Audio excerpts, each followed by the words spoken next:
ahora vamos a pasar a hablar de la cintura pélvica, que es un poquito más complejo, un poquito más largo. Y tiene su principal componente, que es el hueso coxal. En realidad, dos huesos coxales, uno a cada lado, que se articulan entre ellos en la parte ventral por la sínfisis del pubis. Y por la parte de atrás se articulan los dos al sacro, en la articulación sacroilíaca. Ese anillo, aquí sí que podríamos decir que hay una cintura, y este anillo formaría la pelvis, los dos huesos coxales y el sacro. La diferencia entre el hueso coxal y la escápula, por ejemplo, sería sobre todo su tamaño y su consistencia. El hueso coxal sería mucho más robusto, mucho más grueso, por esa función que comentábamos de distribución del peso del organismo. Bien, pues vamos a hablar del hueso coxal, que es un hueso bastante difícil porque tiene muchas irregularidades, tiene muchas apófisis, tiene muchas líneas, y vamos a explicarlo un poquito. Primero decir que estaría formado por la fusión de tres huesos. Uno sería el hueso ilíaco, o el ilion. No confundir con ileón ni con ilio. Es el hueso ilíaco, ilion. Y este sería el hueso más grande de los tres que forman el hueso coxal, y abarca toda la zona superior. Después tendríamos el isquion, que estaría en la parte inferior posterior. Y en la parte inferior anterior está el hueso pubis. Pues la pelvis se divide en dos regiones. Una que sería la pelvis mayor y otra que sería la pelvis menor. La pelvis mayor, que tendría sus paredes en la parte de la fosa ilíaca y que contiene en su interior las vísceras abdominales. Y la pelvis menor, que es la parte más estrecha de esta forma de embudo, y que contiene la vejiga urinaria y los órganos genitales, también la parte terminal del tubo digestivo. Y estos órganos también les proporciona soporte y protección. Se pueden identificar dos superficies y dos aberturas. Una superficie exterior, una superficie interior, una abertura superior y una abertura inferior. La parte exterior la podemos separar en varias partes a su vez, como sería la anterolateral, donde encontraríamos, por ejemplo, la sínfisis del pubis, la parte lateral, donde encontraríamos, por ejemplo, la cavidad cotiloidea, donde se articulará el fémur, y la parte posterior, donde estará la cara posterior del hueso sacro y del coxis. En todas estas partes podríamos identificar muchas más estructuras, formas y detalles, que ahora no entraré a describir, porque como ya he dicho es un hueso muy difícil, y tal vez complete esta información en otro vídeo si veo que es necesario. Después también tendríamos una superficie interior en la cual identificamos dos partes que están divididas por un relieve casi circular llamado estrecho superior, que lo dividiría por la parte interior en pelvis mayor y pelvis menor, o pelvis superior y pelvis inferior. El estrecho superior estaría formado por el promontorio del sacro, las alas del sacro, las líneas innominadas coxales o línea terminal, que se compone de la línea arqueada, la línea ileopectínea, el pecten del pubis y que acabaría en el borde superior del pubis. Y el estrecho inferior estaría delimitado por el arco del pubis, el isquion, la punta del coxis y algunos ligamentos. Y todo lo que es el sacro es la separación entre el estrecho superior y el estrecho inferior. Sin embargo, en la parte anterior están mucho más cerca porque ambos pasan por el pubis. Pero el estrecho superior pasa por lo que sería la cara superior del pubis y el estrecho inferior por la cara inferior. Estos estrechos están en planos que no son paralelos, por eso la diferencia de distancia entre la parte posterior y la parte anterior. Y todo lo que sería el sacro y el coxis sería la separación entre el estrecho superior e inferior en su parte posterior. Otra cosa que hay que comentar sobre la pelvis es que es un hueso bastante diferente en hombres y en mujeres. Aunque fundamentalmente todo es igual, pues echándole un vistazo ya vemos que hay ciertas diferencias.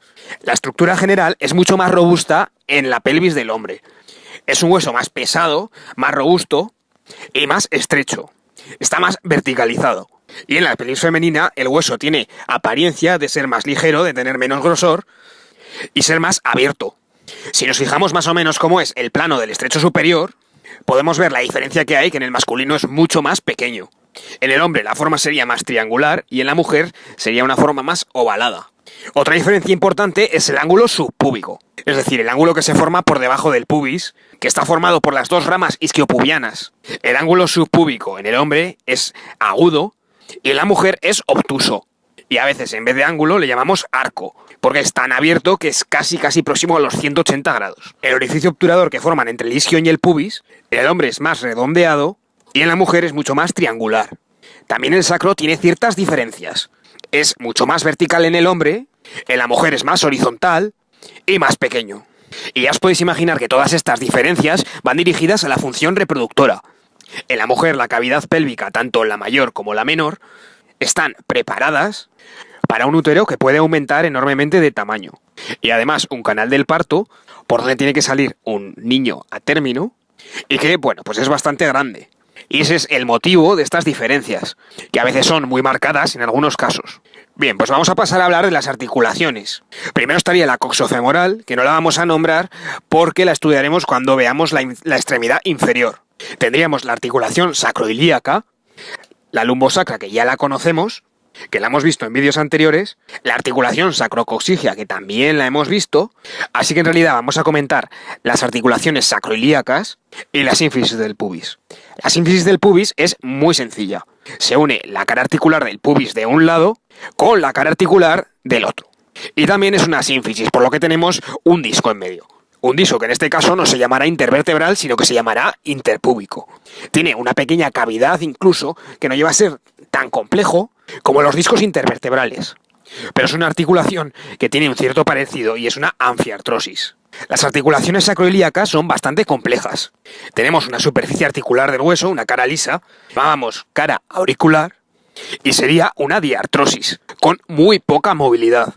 Por supuesto, tipo artrodia, tipo plano, pero además con muy poca movilidad porque tiene una cápsula muy tensa, que no permite prácticamente ningún deslizamiento. Y esto sería la parte anterior de la articulación. Pero toda la parte posterior, entre el hueso ilíaco y el sacro, esa parte que está entre la tuberosidad sacra y la tuberosidad ilíaca, está unida mediante un potente ligamento interóseo, que forma una articulación de tipo fibroso, una sindesmosis. Y ahora solo nos faltaría comentar los ligamentos. Bien, pues tendríamos los ligamentos sacrocoxígeos que unirían el sacro y el coxis, y estos casi, bueno, los podríamos quitar porque ya los habíamos visto en el vídeo del sacro. Luego tendríamos los ligamentos interóseos, que sería esa zona de la articulación sacroilíaca, que tendría una zona anterior que sería una diartrosis y una zona posterior que tendría una articulación fibrosa, una sindesmosis, donde hay un fuerte ligamento, unas fibras cortas y muy potentes que están uniendo esas caras rugosas del sacro y del hueso ilíaco. Y a ese se refiere con ligamento interóseo. Y no lo podríamos ver porque estaría entre una zona articular y la otra. Los ligamentos más importantes de la articulación sacroilíaca se llaman exactamente así, ligamentos sacroilíacos. Y tenemos anteriores y posteriores. Y son todas estas fibras que están uniendo el hueso ilíaco con el sacro. Y estos van a ir reforzados por los ligamentos iliolumbares, que son estos que se dirigen a las últimas lumbares. Aquí tendríamos los sacroilíacos anteriores y los iliolumbares. Y por detrás tendríamos ligamentos que unirían el hueso sacro con el hueso ilíaco por detrás y serían los sacroilíacos posteriores. Así que bueno, vemos que son unos ligamentos bastante sencillos. También hay dos ligamentos más importantes que son el sacrotuberoso y el sacroespinoso. En realidad están incluidos aquí, pero no son ligamentos muy relacionados con la articulación sacroilíaca. Pero están incluidos aquí porque son importantes en cuanto a las zonas que delimitan. Y sería el que va desde el sacro hasta la espina ciática, que es el sacroespinoso. Y ya vemos que está bastante alejado de la articulación. Y el otro es el sacrotuberoso. También se origina del sacro de una manera más posterior y más amplia y va a parar a la tuberosidad del isquion. Y bueno, pues son importantes porque sobre todo el sacroespinoso va a hacer que lo que era la incisura isquiática mayor se convierta en un foramen.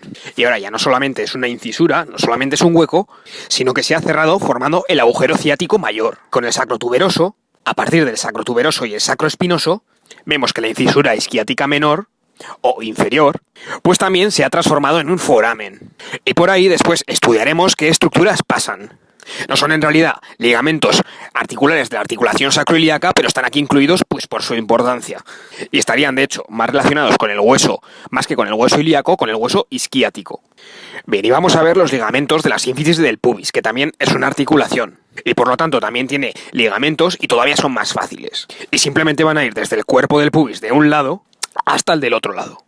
Se llaman ligamentos del pubis y vamos a tener anterior y posterior. Y por arriba y por abajo, superior e inferior.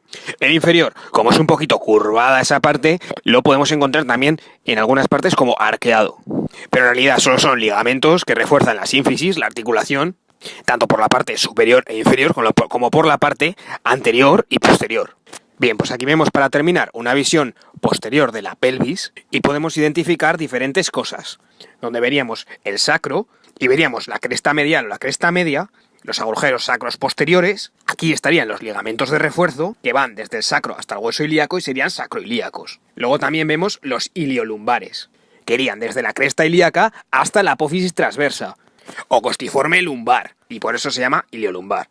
Y los otros serían, pues, sacroilíacos. También vemos este que se ve muy bien, que sería el sacrotuberoso, y el otro que estaría tapado y que llegaría a la espina, y sería el sacroespinoso. Y vemos cómo se delimita el agujero ciático mayor, el agujero ciático menor, que antes eran escotaduras, y este que sería el agujero obturador.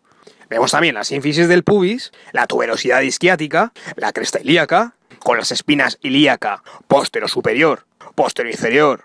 Y ahora veríamos una visión lateral. En la cara externa podemos ver muy bien el acetábulo, que no vamos a entrar en detalles con él, porque lo estudiaremos con la articulación coxofemoral. Bien, y solo decir que cuando cogemos un hueso coxal, para orientarlo bien, para saber cuál es la parte anterior y posterior, podemos fijarnos en el acetábulo, que siempre va orientado lateralmente y un poco anteriormente. Y en cuanto lo identificamos, pues ya tenemos orientado perfectamente el hueso. También veríamos aquí el sacro, en una visión lateral, el coxis. Vemos los dos ligamentos grandes que hemos dicho, el sacroespinoso y el sacrotuberoso, los dos agujeros ciáticos o isquiáticos, el mayor y el menor, y el agujero obturador, que va a estar tapado por una membrana y la llamaremos membrana obturadora u obturatriz. Y esta membrana simplemente dejará un huequecillo para el paso de determinados elementos que ahora no vamos a nombrar y que ya estudiaremos. También vemos aquí toda la cresta ilíaca, hasta la espina ilíaca antero-superior, la espina ilíaca antero-inferior, el pubis, espina ilíaca postero-superior y postero-inferior. También veríamos las líneas glúteas, que normalmente vemos la inferior y a veces se adivina un poquito la anterior. Y por eso son líneas que en la práctica no se ven tan bien como en los dibujos. No en estos, me refiero a dibujos bien hechos. Que estos ya sabéis que los hago yo y, bueno, pues al que no le guste que no mire. Bien, y simplemente nombrar una cosa más, que sería un ligamento que no está muy relacionado con las articulaciones, pero sí con los músculos y que lo vamos a ver, y es el ligamento inguinal. Y este ligamento se extiende desde el hueso ilíaco en la cresta ilíaca, en la espina antero-superior, y va a llegar al tubérculo o la espina del pubis, muy cerca de la sínfisis, en la cara anterior del cuerpo del pubis. Y ya estudiaremos esta zona en detalle, que es una zona bastante compleja. Y con esto habríamos terminado la parte ósea del tronco. Espero que te haya servido. ¡Hasta luego!